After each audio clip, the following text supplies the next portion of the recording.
98% will be females, 2% में B mails. ये शुरू के मैमोग्राफी करके एक टेस्ट होता है, वो एक स्पेशल तरह का एक्सरे होता है जो कि बड़ा ही पेनलेस 5 से 7 मिनट का प्रोसीजर होता है। लक्षण है, अगर हम इन लक्षणों को निगलेक्ट करते हैं तो ब्रेस्ट कैंसर फिर फैल सकता है और वो जनरली लंग्स में, बोन्स में या लिवर में फैलता है। वीक्स निपल से कोई डिस्चार्ज होना, स्पेशली अगर ब्लड स्टेन डिस्चार्ज है।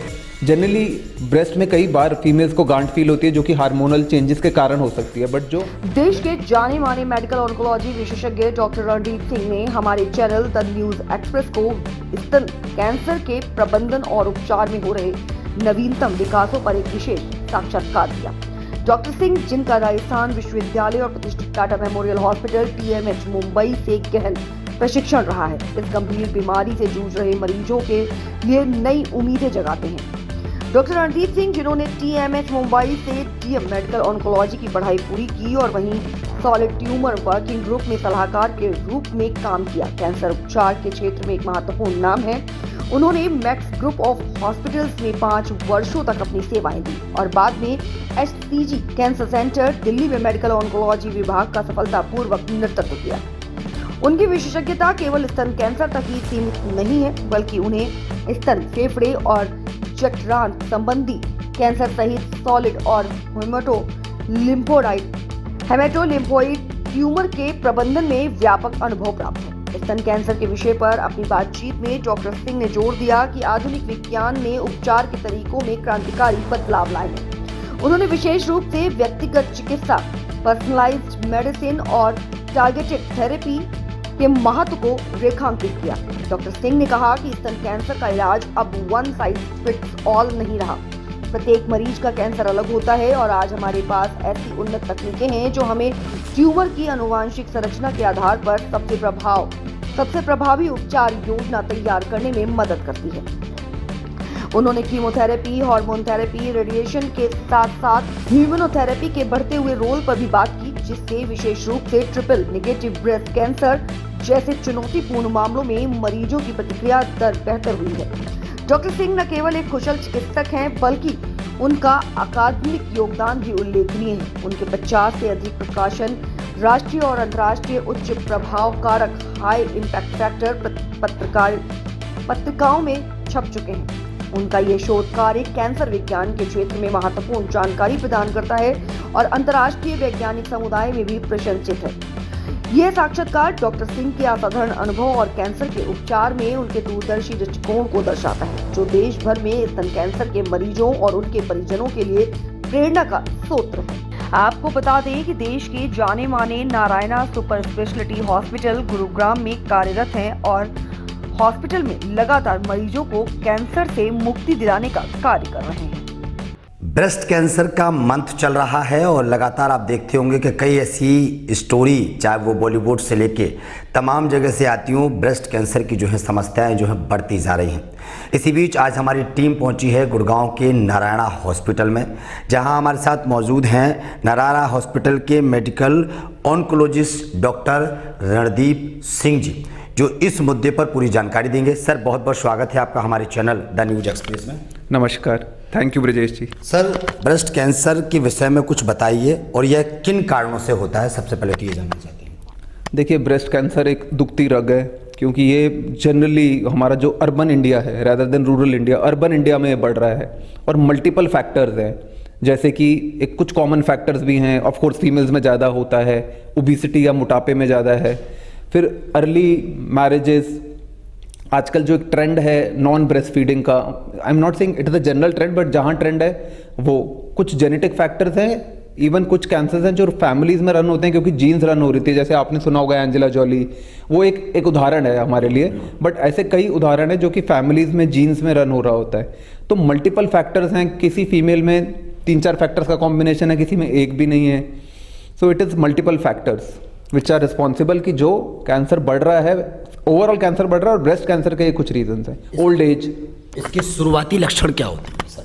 शुरुआती लक्षण कई बार सटल हो सकते हैं, कई बार बहुत डिपेंड्स कि हम किस स्टेज में, अर्ली स्टेजेस में ये लंप फील होता है जिसको हम गांठ कहते हैं, जनरली ब्रेस्ट में कई बार फीमेल्स को गांठ फील होती है जो कि हार्मोनल चेंजेस के कारण हो सकती है, बट जो ब्रेस्ट कैंसर की गांठ है जो चिंताजनक हो सकती है वो ये है कि पेलनेस लंप होगा, दर्द नहीं होगा और वो ग्रेजुअली धीरे धीरे बढ़ता रहेगा ओवर डेज और ओवर वीक्स। निप्पल से कोई डिस्चार्ज होना, स्पेशली अगर ब्लड स्टेन डिस्चार्ज है, आकार में चेंज आना ब्रेस्ट के, अगर आप खुद खड़े होकर शीशे में अपने आप को देखते हो तो अपनी बॉडी में पता लग जाता है कि नहीं कुछ चेंज आ रहा है। कई बार अंडर आर्म में हम लोगों को फील होता है कि कोई गांठ है या नहीं है, ये शुरू के लक्षण हैं। अगर हम इन लक्षणों को निगलेक्ट करते हैं तो ब्रेस्ट कैंसर फिर फैल सकता है और वो जनरली लंग्स में, बोन्स में या लिवर में फैलता है। तो लंग में फैलने के कारण कफ, ब्रेथलेसनेस, या फिर बोन्स में फैलने के कारण हड्डियों में दर्द होना या बैकएक होना अलॉन्ग विद ब्रेस्ट लंप। क्योंकि मैं ये मैसेज नहीं देना चाहता कि किसी को भी अगर बैकएक हो रही है तो चिंता करने लग जाए, बट अगर ब्रेस्ट में कोई गांठ है और फिर बैकएक हो रही है तो क्लिनिकली वो कहीं ना कहीं कोरिलेट करता है एडवांस्ड कैंसर्स के साथ। उपयोग क्या है, मतलब बचाव क्या है? इसके बचाव एक तो हेल्दी लाइफस्टाइल है, वो प्राइमरी प्रिवेंशन हम कहते हैं। ब्रेस्ट फीडिंग करना, ओबिसिटी अवॉइड करना, हेल्दी डाइट रखना, एक ये बहुत ही बेसिक है जो कि हर तरह के कैंसर में हेल्प करता है और वो ब्रेस्ट कैंसर में भी हेल्प करता है। सेकंड होता है अवेयरनेस, जैसे कि हम कर रहे हैं, जो मैं और आप कोशिश कर रहे हैं और हर कोई कोशिश करता है कैंसर से तो जुड़ा हुआ है कि हम जहाँ तक फीमेल्स को पता है, नहीं तो जहाँ गांव में हर जगह हम ये मैसेज पहुँचाएं कि ये ब्रेस्ट लंप होना, निप्पल डिस्चार्ज होना, ये इनको ध्यान दिया जाए। सेकेंड स्टेप वो आता है। थर्ड स्टेप आता है स्क्रीनिंग। स्क्रीनिंग क्या है? स्क्रीनिंग एक नॉर्मल फीमेल्स में मैमोग्राफी करके एक टेस्ट होता है, वो एक स्पेशल तरह का एक्सरे होता है जो कि बड़ा ही पेनलेस 5 से 7 मिनट का प्रोसीजर होता है, जिसमें एक स्पेशल एक्सरे ब्रेस्ट का खींचा जाता है। जैसे छाती का एक्सरे होता है, वो मशीन डिफरेंट आती है मैमोग्राफी। वो हेल्दी फीमेल्स में अगर हम करते हैं तो हम जल्दी कैंसर को डिटेक्ट कर सकते हैं। उसको हम कहते हैं screening mammography. Generally from the age of 45 to 50 years, every year mammography till the age of 70 years. Doctor साहब, एक बार जब इलाज इसका हो जाता है तो क्या वापस आने की उम्मीद या वापस आने का कुछ होता है? देखो, वापस आने की उम्मीद रहती है, बट अगेन वो स्टेज पे डिपेंड करता है। अगर स्टेज 1 ट्यूमर है तो 85 to 90% ऑफ द पेशेंट्स में बीमारी वापस नहीं आती। अगर स्टेज 2, स्टेज 3 है तो 60 to 70% में नहीं आती, और अगर स्टेज 4 है तो 10 to 15% में कंट्रोल रहता है। बेसिकली जितना जल्दी हम ब्रेस्ट कैंसर को डिटेक्ट करेंगे, for example early stage 1.5 centimetre, 1.5 centimetre, 2 centimetre तक ट्यूमर था और आर्मपिट के अंदर कोई लिम्फ नोड्स, ग्लैंड्स नहीं थे और हार्मोन पॉजिटिव ट्यूमर था, वो वाले ट्यूमर जनरली रिलैप्स नहीं करते। उनमें हमारा 85 to 90% चांसेस रहता है कि वो कंट्रोल में ही रहेंगे लाइफ टाइम। ब्रेस्ट कैंसर ये भी याद रखना पड़ता है ब्रिजेश जी कि ब्रेस्ट कैंसर बहुत हेट्रोजिनस मतलब कि कई तरह का है। एक ब्रेस्ट कैंसर आम आदमी के लिए एक टर्म है, ब्रेस्ट कैंसर या स्तन का कैंसर। हमारे लिए ब्रेस्ट कैंसर का है, उसके बाद स्टेज क्या है, फिर वो हार्मोन पॉजिटिव है, हार्मोन नेगेटिव है, यंग फीमेल है, ओल्ड फीमेल है। तो हमारे लिए एक बहुत ही कॉम्प्लेक्सिटी होती है जब हम माइंड में सारे फैक्टर्स लेके चलते हैं और डिसीजन लेते हैं। डॉक्टर साहब, महिलाओं से मतलब पुरुषों में कितना हो सकता है? अगर हम 100 फीमेल्स ब्रेस्ट कैंसर की देखते हैं तो उसमें 98% to 99% फीमेल्स होंगी। बट येस, ये भी मिथ नहीं होना चाहिए कि ब्रेस्ट कैंसर मेल्स में नहीं हो सकता। ब्रेस्ट कैंसर मेल्स में हो सकता है, बट उसकी जो कंपैरिजन है, ये जो उसकी एज कम्पेयर टू फीमेल्स काफ़ी कम रहता है। अगर हम 100 फीमेल्स देखते हैं तो 98% विल बी फीमेल्स, 2% में बी मेल्स। और एक और चीज़ होती है कि अगर हमें मेल्स में ब्रेस्ट कैंसर मिल रहा है फैमिली में, तो वो जेनेटिक ओरिजिन ट्यूमर का हमें बहुत स्ट्रांगली डाउट रखते हैं उसमें, और हम जीन्स को डेफिनेटली चेक करते हैं कि अगर फैमिलीज में जीन्स में रन कर रहा है तो वो मेल ब्रेस्ट कैंसर हो सकता है। But yes, male breast cancer होता है। डॉक्टर साहब, एक सवाल मेरा ये, मेडिकल ऑन्कोलॉजी क्या है और यह सर्जिकल या रेडिएशन ऑन्कोलॉजी से कैसे अलग है? थैंक यू ब्रजेश जी, ये सवाल इसलिए थैंक यू क्योंकि मैं एक मेडिकल ऑन्कोलॉजिस्ट हूँ। तो जनरली हम इसको ऐसे समझते हैं कि जो एक स्टूल है हमारा, जैसे हम घर पे बैठते हैं स्टूल पे, उसमें 3 लातें होती हैं। एक भी लात टूट जाएगी तो स्टूल गिर जाएगा, आप नहीं बैठ पाएंगे। तो आप ये सोचिए कि ये स्टूल है जिसपे एक ब्रेस्ट कैंसर का पेशेंट बैठा हुआ है, उसकी 3 लातें हैं, एक मेडिकल ऑन्कोलॉजिस्ट, एक रेडिएशन और एक सर्जिकल ऑन्कोलॉजिस्ट। मेडिकल ऑन्कोलॉजिस्ट जो कि मेरी स्पेशलिटी है अमंग कैंसर स्पेशलिस्ट, वो जनरली हार्मोन थेरेपी जो कि गोलियाँ होती हैं, कीमोथेरेपी जो कि इंजेक्शंस होते हैं, टारगेटेड थेरेपीज अगेन जो इंजेक्शंस होते हैं specially HER2 positive breast cancer के लिए, एंड आजकल इम्यूनोथेरेपीज। ये जो सारी इंजेक्टेबल ट्रीटमेंट्स हैं, चाहे वो अर्ली कैंसर में हो चाहे एडवांस्ड में, ये सारी मेडिकल ऑन्कोलॉजी के दायरे में आती है। साहब, एक सवाल मेरा ये है कि हर ब्रेस्ट कैंसर मरीज के लिए सही ट्रीटमेंट प्लान तय करने में डॉक्टर किन बातों पर ध्यान दें? देखो, अगर हमें ध्यान हो, हम कुछ देर पहले ही बात कर रहे थे कि हमारे लिए ब्रेस्ट कैंसर नहीं है। और वो इसलिए नहीं है क्योंकि एक ब्रेस्ट कैंसर में हम काफ़ी हमारे लिए बहुत कॉम्प्लेक्स डिसीजन रहता है, और वो कॉम्प्लेक्सिटी इसलिए रहती है क्योंकि हम इन सब चीज़ों का हमें ध्यान रखना पड़ता है, जैसे कि एज 15 से 20 साल का पेशेंट है या 80 साल का पेशेंट है, स्टेज कि ट्यूमर 2 सेंटीमीटर का है 5 सेंटीमीटर का है, आर्मपिट जो हमारा ये होता है इसमें कोई ग्लैंड है या नहीं, उसको हम नोड कहते हैं, नोड पॉजिटिव है या नोड नेगेटिव है, मेटास्टेसिस मतलब कि कैंसर कहीं और फैला हुआ है या नहीं फैला हुआ है, जैसे लंग में, बोन्स में। उसके अलावा हार्मोन पॉजिटिव है, हार्मोन नेगेटिव है, एक प्रोटीन होता है HER2 HER2 वो पॉजिटिव है नेगेटिव है। उसके अलावा पेशेंट की प्रॉब्लम्स, अगर कोई एल्डरली पेशेंट है तो वो पेशेंट जो है उसको कोई जैसे कार्डियक प्रॉब्लम्स हैं, किडनी की प्रॉब्लम्स हैं, उसकी हेल्थ कैसी है, यंगर पेशेंट है तो उसकी फर्टिलिटी, उसके बच्चे हैं या नहीं है, उसकी फैमिली कंप्लीट है या नहीं है, कीमोथेरेपी से पहले उनका ध्यान रखना। एल्डरली है तो उसकी कॉम्प्लिकेशन ना हो कीमोथेरेपी का, कोई वर्किंग फीमेल है तो उसको ड्यूरिंग कीमोथेरेपी हेयर लॉस ना हो, उसके लिए हमारे पास स्कैल्प कूलिंग टेक्नोलॉजी है जो कि बहुत ही रेयर है, दिल्ली NCR में हम लोग लकी हैं वो टेक्नोलॉजी है। तो ये फैक्टर्स इसलिए बता रहा हूँ कि मेडिकल, सोशल, फाइनेंशियल कि कितना अफोर्ड कर सकते हैं, कितना सपोर्टेड है गवर्नमेंट से, कितना उसका थर्ड पार्टी इंश्योरेंस से सपोर्टेड है। So there are so many things. तभी हम कहते हैं कि AI शायद ना रिप्लेस कर पाए, इसलिए ह्यूमंस की ज़रूरत हो, क्योंकि ह्यूमंस के साथ इमोशंस भी आएंगे और इमोशंस भी लेते हैं हम, तभी डिसीजन लेते हैं। अच्छा, ब्रेस्ट कैंसर में जल्द पहचान और समय पर इलाज का क्या है?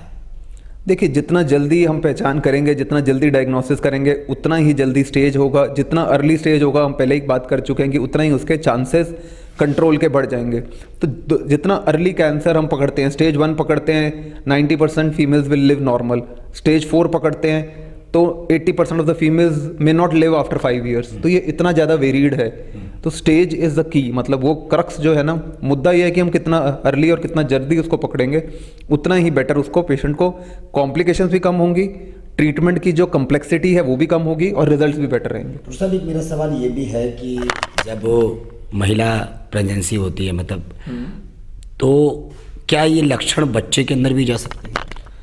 नहीं, बच्चे के अंदर डायरेक्टली प्रेगनेंसी से नहीं जाते, बट अगर जीन्स हैं कोई, अगर जेनेटिक ब्रेस्ट कैंसर है, अगर मदर को कोई जीन है जिसके कारण ब्रेस्ट कैंसर हो सकता था, वो बच्चे में जा सकती है, वो फादर से भी जा सकती है, बट प्रेगनेंसी का कोई रिलेशन नहीं है। वो मतलब कोई भी, जैसे कोई भी जेनेटिक कैंसर है, जैसे कि कोलॉन, इंटेस्टाइन का कैंसर, यूट्रस का कैंसर, गर्भाशय का या ब्रेस्ट का, वो जेनेटिक ओरिजिन से आ सकता है। ऐसे कोई blood to blood transmission breast cancer का नहीं होता, ना टच से होता है, ना खाने से, ना ब्लड से।